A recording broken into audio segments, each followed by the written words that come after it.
With the upcoming second season of Fallout, let's talk about Fallout New Vegas and what it's doing structurally with the Noir and the Western while being a different animal in the form of a video game. Because the territory that the game forges out is now what's prepared for the show. So in understanding what the game is doing, we can get a sense of what the show can do that's different from the classic Noir and Western. I'm Nicholas Crawford. I enjoy the Fallout series, and I engage apocalypse as philosophy. My own literary apocalypse, Where We've Made It Dark, is available now. In the Fallout games, there are always these blank slates as vault dwellers who have some reason to go out into the world and become part of it. So we have no involvement, and then we get involved as we enter the world. But in New Vegas, we're given a noir beginning of being betrayed and left for dead in the desert, and then we claw our way out from the grave and have to go find who betrayed us and why. And what's interesting here is once we track down the person who betrayed us, we're encouraged to take his spot. So the detective mode is how most Fallout situations work, where we walk into a situation, there's a conflict, we pick a side, or we find the happy medium, or we opt to take the negative action and leave everyone massacred, basically. This is the fantasy that keeps repeating itself throughout the game itself, throughout all Fallout games, really. The noir thread in New Vegas is interesting because we are encouraged to take the spot of the person who betrayed us, who is in turn betraying someone else, Mr. House. So the revenge we take is this fantasy of getting our revenge and then getting revenge against the person who's orchestrating the whole overall takeover of Las Vegas, and who is also responsible for the undoing of the world itself with the bombs dropping.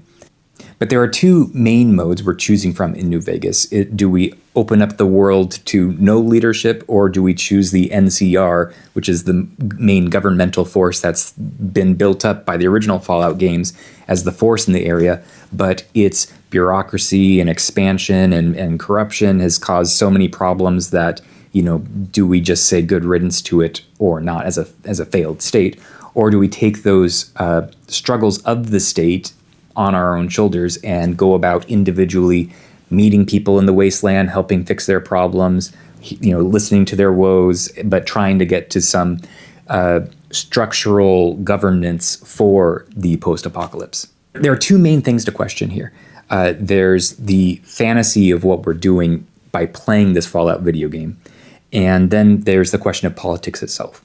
So the fantasy of wandering into a town and choosing its fate and then walking away, this washes away our own subjective involvement and position, and this is structurally necessary because we're playing a video game where we can't lose our own lives, where there's nothing at stake on ourselves.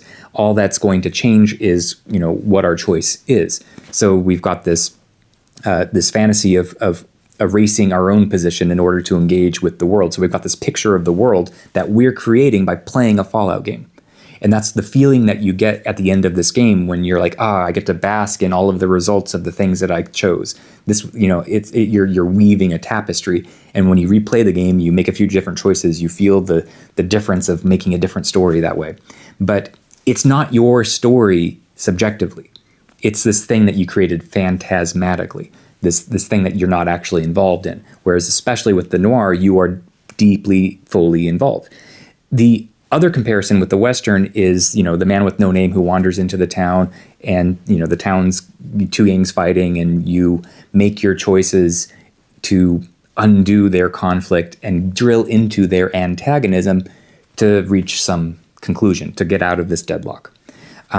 That is different from what we get in Fallout New Vegas. We get the same orchestration as, like at the beginning, we're in Good Springs, a small town that's being accosted by powder gangers, by a gang, and you choose which side wins, and one side basically wipes out the other. The end. But while you still are involved in the struggle and you're talking to people, you're making your choices, you aren't at risk in this endeavor. You can't imagine a situation in which you fail. So you get it purified of its risk. You're trying to engage in the same man with no name quality, but it is riskless. So it's not the same thing. In the Fallout show, if you were to repeat the same act, you would have to feel the risk of the characters, and you do. In the first season, I assume we will in the second. It's what qualifies a good story, to get to that risk. the risk is what makes it a thing. So generally in New Vegas, there is personal involvement with its core storyline. We are betrayed. We take the spot of Benny, and that's not a spot we can we can just walk away from. Things cannot end well with Benny structurally in the game. Like, there is no ending in which Benny can be on our side. And then we get the big, powerful Mr. House, who's been orchestrating things for the past couple hundred years. And do you undo his orchestrations? Do you not?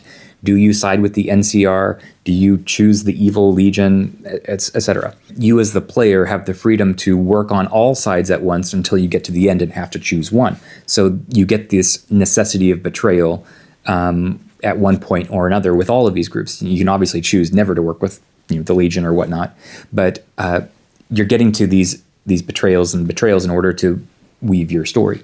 But they do lack risk. I mean, the way in which we're telling our story from our own demise is a fake. It's not actually our demise, but it does get us an inkling into somewhere. It does get us a bit more into the noir and western.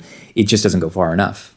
It's not that kind of game. It's just a different fantasy we're engaged with. So what the show does with this same overlap of noir and western is going to be very interesting. So we'll have to see.